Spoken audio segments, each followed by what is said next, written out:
And then Ronaldo! What a goal by Cristiano Ronaldo! Sensational! The greatest marksman in the history of the Champions League with an absolute beauty! Mastery. Just one word is enough to summon up images of your favorite players, entrepreneurs, successful and great achievers. One word is enough to make you sweat, motivated and fearful at the same time. This word, mastery, is easier said than done. You have a goal in your mind, maybe you want to become an athlete, start a business, master public speaking, learn programming, or just develop a new habit. Whatever your goal in life, becoming a world-class master is hard. When you start for the first time, you will start motivated, but when you crash into reality, things will go upside down. You feel that it's impossible to move toward your dreams. You know exactly what you want to do, but there are endless obstacles in your way. You feel like the world is against you. You feel that you're not born to do that you're not talented, maybe you're not smart enough, you don't have the skills, the time, the money, the fame. Or maybe, you just have to give up. After all, you have bills to pay and tons of other responsibilities. You only have a limited amount of time each day. After work and everything else you've got going on, it's easy to justify waiting until tomorrow. Even if you have the raw energy to do your work, you may feel guilty breaking from your relational obligations. It truly can feel hopeless and overwhelming. There's so much to learn. It can be easy to doubt our own abilities. Maybe we should just give up and accept reality for what it is. The answer is a big no. Because let me tell you something. Every great achiever has 24 hours a day, they have responsibilities, they were not born millionaires, no one was born knowing how to solve mathematical equations, no one was born knowing how to send rockets to space, or how to code an operating system.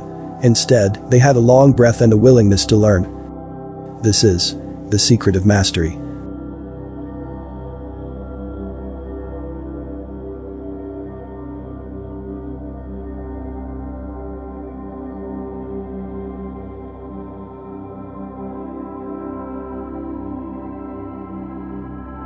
Still with me? Then let's not waste any more time. Chapter 1. Seek Overlearning. It doesn't matter how good your strategy is, if you're not skilled at what you do, that strategy won't take you very far. Give Cristiano Ronaldo a cheap pair of shoes, give Tiger Woods a set of cheap clubs, and they will still destroy you in any game. Because it's not the equipment that matters, it's the skill. And you will never get that world-class skill if you don't seek overlearning. Overlearning may be hard, it refers to practicing newly acquired skills beyond the point of initial mastery.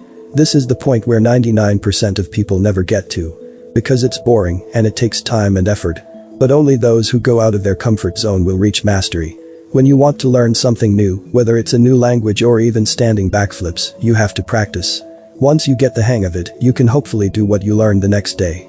If not, you fall back to stage 1 and practice some more. But your brain may have a shortcut that helps you lock in learning. Instead of practicing until you're decent at something and then taking a siesta, practicing just a little longer could be the fast track to solidifying a skill. Overlearning is the process of rehearsing a skill even after you no longer improve. Even though you seem to have already learned the skill, you continue to practice at that same level of difficulty. A recent study suggests that this extra practice could be a handy way to lock in your hard-earned skills. Practicing something new seems to activate a period of learning and unlearning as the balance of neurotransmitters changes in the brain. Researcher Takeo Watanabe explains that overlearning can cut that period short. In other words, it makes the hot brain cool down. But this is not the most important part of the story. The most important part is when you really need to master learning. And that part is when you start the second phase of your life. After your formal education, you enter the most critical phase in your life, a second practical education known as the apprenticeship. Every time you change careers or acquire new skills, you re-enter this phase of life. The dangers are many. If you are not careful, you will succumb to insecurities, become embroiled in emotional issues and conflicts that will dominate your thoughts. You will develop fears and learning disabilities that you will carry with you throughout your life. Before it is too late, you must learn the lessons and follow the path established by the greatest masters, past and present, a kind of ideal apprenticeship that transcends all fields. In the process, you will master the necessary skills, discipline your mind, and transform yourself into an independent thinker, prepared for the creative challenges on the way to mastery. So how do we get this ideal apprenticeship? The principle is simple and must be engraved deeply in your mind. The goal of an apprenticeship is not money, a good position, a title or a diploma, but rather the transformation of your mind and character. The first transformation on the way to mastery. This has a simple consequence. You must choose places of work and positions that offer the greatest possibilities for learning. This means that you move toward challenges that will toughen and improve you, where you will get the most objective feedback on your performance and progress. You do not choose apprenticeships that seem easy and comfortable. For instance, you can work for free for someone you consider the master in your field. If your idol is a businessman, an athlete, or even a YouTuber, offer your help to him for free.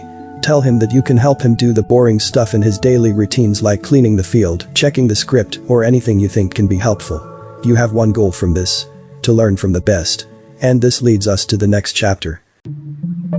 Chapter 2. Absorb the master's power. If you want to become a master, you need to learn from a master. Mentors come and go. To make someone your mentor, you don't even have to ask them, you simply make them your mentor. After finding one, make sure to absorb their knowledge, be like a sponge, listen to what they say, what they do, and how they think. Absorb the master's power, and don't worry if you make mistakes. Because the greatest mistake you can make in the initial months of your apprenticeship is to imagine that you have to get attention, impress people, and prove yourself. These thoughts will dominate your mind and close it off from the reality around you. Don't worry if you make mistakes, because the only man who never makes a mistake is the man who never does anything. And the bigger your goals are, the bigger your mistakes will be. That's why when selecting a mentor, look for somebody who is already doing what you see yourself doing in 5 to 10 years. If you are going to try to approach a master to be your mentor, wait to do so until you have already started amassing a body of work. A healthy mentorship relationship is like that between a parent and a child. A good mentor should be older than you and at a point in his or her career that he or she wants to give back. Of course, having a mentor alone is not enough. There's one more skill you need to follow, and that's repetition. Chapter 3. Repetition is the mother of skill. The first step toward automaticity is repetitiously learning small sets or bits of information. If you're learning a new language, it's repeatedly hammering the same word types and roots. If you're golfing, it's practicing the same shot over and over. However, automaticity goes beyond the initial point of mastery to what has been called overlearning. As we said earlier, to overlearn is to continue practicing and honing long after you know something inside out. Becoming grounded and proficient in the left brain technical rules and skills frees up your right brain to creatively break or manipulate the rules. As they say, learn the rules well so you know how to break them properly. The initial stages of learning a skill are inevitably boring. Yet rather than avoiding this inevitable tedium, you must accept and embrace it. The pain and boredom we experience in the initial stage of learning a skill toughen our minds, much like physical exercise. Too many people believe that everything must be pleasurable in life, which makes them constantly search for distractions and short-circuits the learning process. But that's not the case with mastery. You have to admit that the road to becoming a world-class is not fun, it's full of pain and fatigue. That's why if you're soft, you will never get there. This process cannot occur if you are constantly distracted, moving from one task to another. In such a case, the neural pathways dedicated to this skill never get established. What you learn is too tenuous to remain rooted in the brain. It is better to dedicate 2 or 3 hours of intense focus to a skill than to spend 8 hours of diffused concentration on it. You want to be as immediately present to what you are doing as possible. Your work is a reflection of you. If you're not getting the results you're looking for, stop looking for better strategies. Instead, look inside. Are you currently the person who would attract the level of success you seek? Your outer conditions are a reflection of your inner reality. As James Allen has said, your circumstances reveal you to yourself. Where you are right now, that's you. If you want something different, improve you. But repeating the same process over and over again won't make you better. There's another secret. Chapter 4. Sweat more to bleed less. As Richard Marcinko has said, the more you sweat in training, the less you bleed in combat. The next step toward mastery is making the practice or training progressively harder. If you're at the gym, increase the weight and intensity. If you're giving a speech, include elements outside your comfort zone. The goal is making the task increasingly difficult until it's too hard.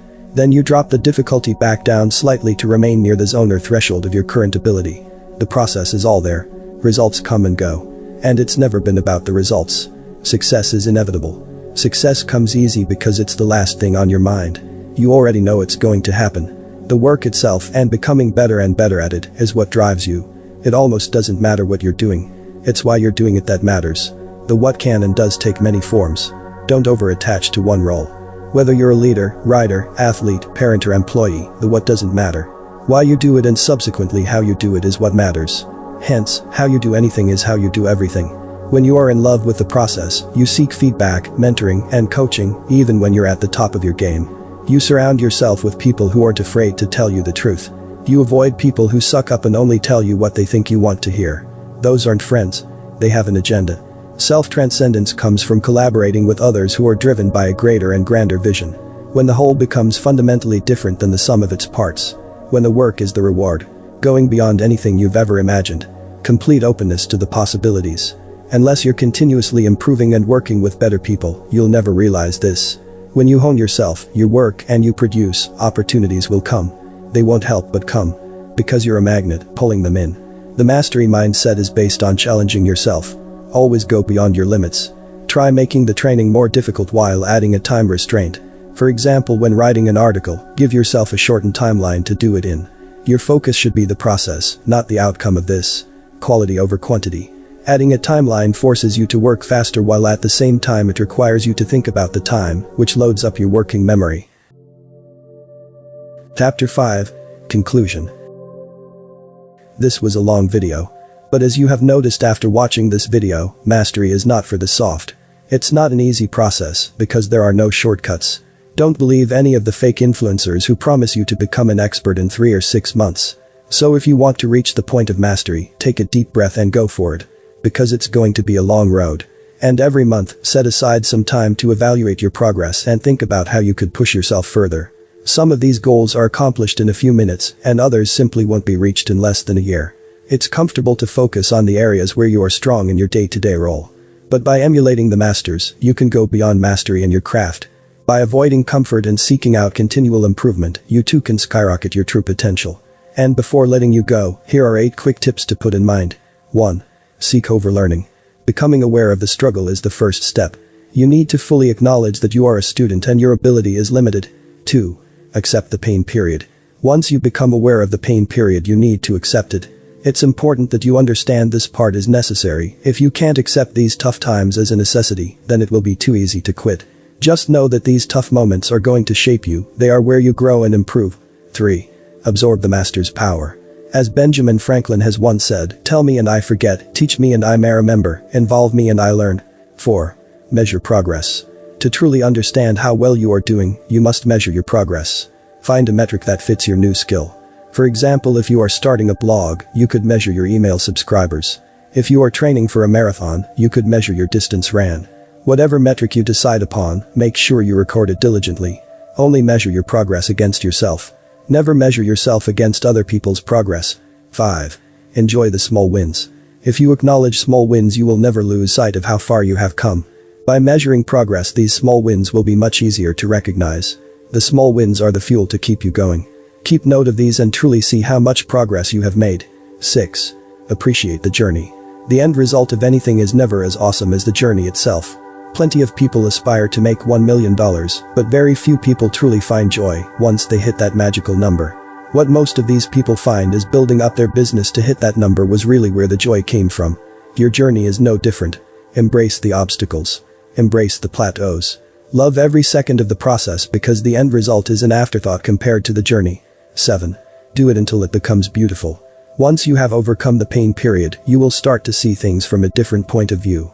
Your perceptions have been changed by reaching a whole new level of skill. No matter what you are trying to master, anything can become art. Achieve these high levels of perception and officially become a master. 8. Conquer anything. Understand that the pain period is exactly what it sounds like. It's nothing more than a phase. If you persist, it will pass. So set forth on your journey and surpass the prodigies because you possess the skills to conquer anything you desire. You just have to put in the work. If you do this, you have acquired the secret of mastery. Alright guys, that's it for today. If you enjoyed this video, please subscribe and click the like button. Also let me know in the comments below what you learned from this video or if you have a suggestion for a future video. Thank you for watching and see you next time.